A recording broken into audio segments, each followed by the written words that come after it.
আসসালামু আলাইকুম। MP tiller দোয়াইলাম আইএসের আওয়া পর্যন্ত আপনারা ভিডিও দেখাইছে, এরপরে দর দেখাইছি না। আজকে দেখামু বাহি ভিডিওটা।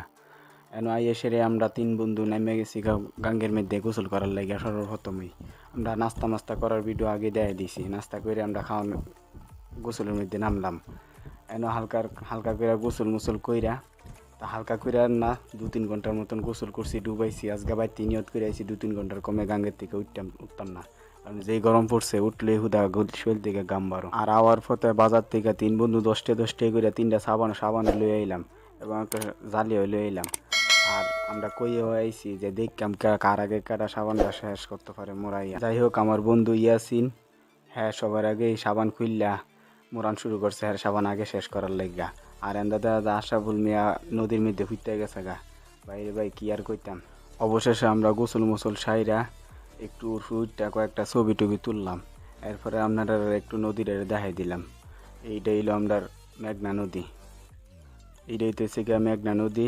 আর বর্ষার পানি বাড়ার কারণে মেঘনা নদীটা অনেক বড় হয়ে গেছে গা, যার কারণে অনেক সুন্দর লাগে। আর আজকের ওয়েদারটা অনেক সুন্দর, মাশাল্লাহ, খুব সুন্দর। আর এইদিকে সামনে একটা ইটের ভাটা আছে। আর এমপি টিল্লাতে কি আছে আপনারা এখন দেখাই দিতেছি। আহামরি কোনো কিছু নাই, কয়েকটা বর জায়গা দিয়ে রাখছে। আর এই জায়গাটা হলো একটা মাটির টিলা। এটার থেকে নামকরণ করছে এমপি টিলা। এমপি টিলার কাজকর্ম শেষ করে আমরা গাড়ি তুইটা আবার আয়া হরতাছি এলো সলিমগঞ্জ। এদিক দিয়ে ভিতর দিয়ে আরেকটা রাস্তা হয়েছে, এটা দিয়ে সলিমগঞ্জ যাওয়া যায়। সলিমগঞ্জ যাইয়া এখন আমরা খাওয়া দাওয়া করবো। তো দেখতে দেখতে আমরা আয়া পড়ছি সলিমগঞ্জ এবং আইয়া হোটেলের ভিতরে ঢুকে গেছি গা। এনে অনেক রকমের খাবারই আছে মোটামুটি।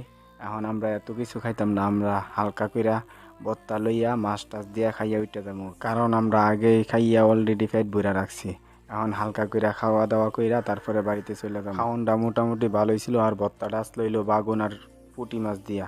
বত্তাটার দামটা একটু বেশি লেগে দিছে, কারণ বাগুনটা তো অনেক দাম। খাওয়া দাওয়ার পালা শেষ, এখন আমরা যাইতেছি গাড়ির কাছে। এখন আমরা গাড়ি তুইটা যাবো বাড়িতে। আজকের মতন এই পর্যন্তই। আসসালামু আলাইকুম।